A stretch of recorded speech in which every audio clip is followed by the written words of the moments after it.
Dear brothers and sisters in Christ, peace be with you. Today, the third Sunday of Lent, year A, the Church invites us to reflect on Jesus Christ and on the spring of living water that wells up to eternal life.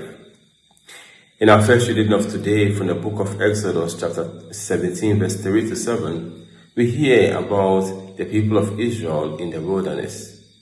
They were thirsty, and so they lamented against God and against Moses. However, God, through Moses, intervenes. He brings forth water from the rock at Horeb to quench the people's thirst.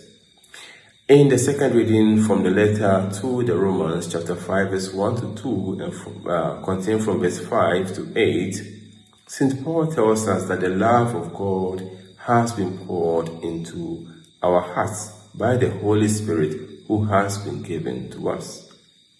In the Gospel reading of today, taken from John chapter 4, verses 5 to 42, we hear about the episode of Jesus Christ and the Samaritan woman at the well. Jesus tells the Samaritan woman, "If only you knew what God is offering you and who it is who is asking you for a drink, you would have asked him and he would have given you living water." From these readings, dear brothers and sisters, I would like to reflect with you on three things. The first is that every human person, in one moment or another, finds himself or herself in a situation of longing, in a situation of thirst. In fact, it is said that the human person has insatiable needs. He needs this today, he gets it, and tomorrow he needs another. But the point is that in the moments of our greatest need, the moment where life does not go according to our expectations, in moment of sickness, in moments where we lose a loved one, even in these days, in moments when we have personal and communal crisis, like we are experiencing today, we wake up almost every now and then to news of violence and war, we ask ourselves, where is God? Is God with us or not? Does God care about us? Is God concerned about us? We ask ourselves these questions. This means that our situation is no different from that of the people of Israel and that of the Samaritan woman. The people of Israel in their text questioned, is God with us or not? They questioned, is God with us or not? The Samaritan woman did not question, but she longed for a relief, not by the waters from Jacob's well, but she longed to be relieved from the bondage of her past sins, from the bondage of her own past. Dear brothers and sisters, at times we too long that the Lord will bring us relief.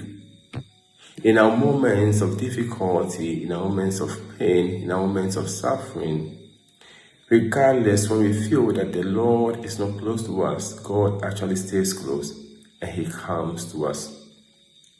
He intervenes in our situations and he tells us the same thing he tells the Samaritan woman. Jesus told the Samaritan woman to this gospel, if only you knew what God was offering you in that particular situation, you would have believed. You would have asked him and he would have given you a spring of living water. Let us not be afraid to ask the Lord. Let us open up our hearts to recognize the presence of God in our moments of difficulty, in our moments of pain. The second point of our reflection is that God never ceases to search for his people. God never stops searching for his people. Regardless of how ugly our past or present may be, the Lord continues to search for his people. This was the situation of the Samaritan woman in the gospel. In fact, Jesus crosses three different barriers to have this encounter with her. He crosses the socio-ethic barrier of centuries of Jewish and Samaritan prejudice. He crosses also the gender barrier, and he crosses the moral barrier of the woman's own assumed behavior. The heart, in fact, of this gospel is found in verse 23 and 24, when we are told, Jesus says, a time is coming when true worshippers will worship the Father in spirit and in truth. That is why God, the Father, sent Jesus to go and have this encounter with this woman. There are also several allusions of this world scene found in the Old Testament, and they can relate more beautifully with our gospel of today. In Genesis chapter 24, we realize that Abraham sent his servant to go look for a wife for Isaac, his son. And this servant meets Rebekah at the well. And he asks Rebekah for a drink. Rebekah gives him a drink. We also read in Genesis chapter 29 the encounter between Jacob and Rachel at the well, when Jacob provides for her. In Exodus chapter 2, we also read about Moses and the daughters of the priest of Midian at the well, when Moses comes to their defense. All these women became matriarchs for Israel.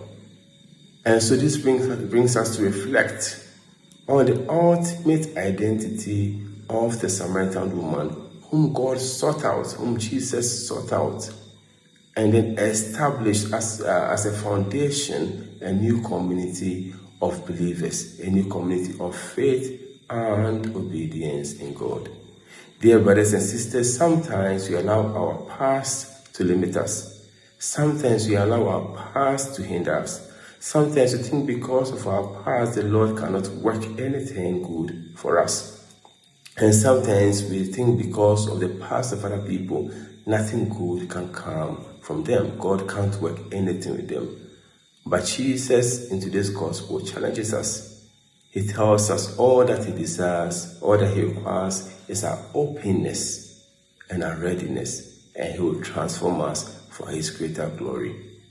When we are open and we are ready and available, the Lord will transform us for his greater glory.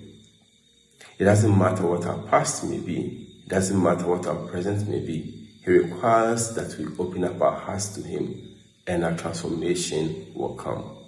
The third point of our reflection is also from the gospel reading. We hear Jesus tells the Samaritan woman, and he tells us to ask, and we will be given the spring of eternal life. The spring of eternal life, or the spring of eternal water that was up to eternal life. The spring of living water that was up to eternal life. And that is why St. Paul will tell us in the second reading of today that the love of God has been poured into our hearts by the Holy Spirit who has been given to us. The living water is the Holy Spirit. And as Christians and as children of God, the Holy Spirit has been poured into our hearts. It is the Holy Spirit that transforms us. It is the Holy Spirit that allows us, even in moments of difficulty, to still look up to the Lord, to fix our gaze on the Lord without wavering. It is the Holy Spirit that prepares our hearts and enables us to open up ourselves so that the Lord will encounter us and bring transformation into our lives. In this third week of Lent, let us ask ourselves, do I thirst for anything? What is it that I thirst for? What is it that I long for? Is it the Holy Spirit or it is something else? Whom am I asking this from? Whom am I asking this from? Am I asking it from the Lord? Is there anything that is hindering me from asking? Is there anything of my past that does not enable me to ask? Let us remember that the love of the Lord has been poured into our hearts by the Holy Spirit who has been given to us. And let us also remember the words of St. Augustine, our hearts are restless until they rest in God. Open up your heart today. Open up your hearts in this Lenten season. Be ready, and regardless of our circumstances, the Lord will transform you and the Lord will transform me. May the Lord fill us with his peace. Amen.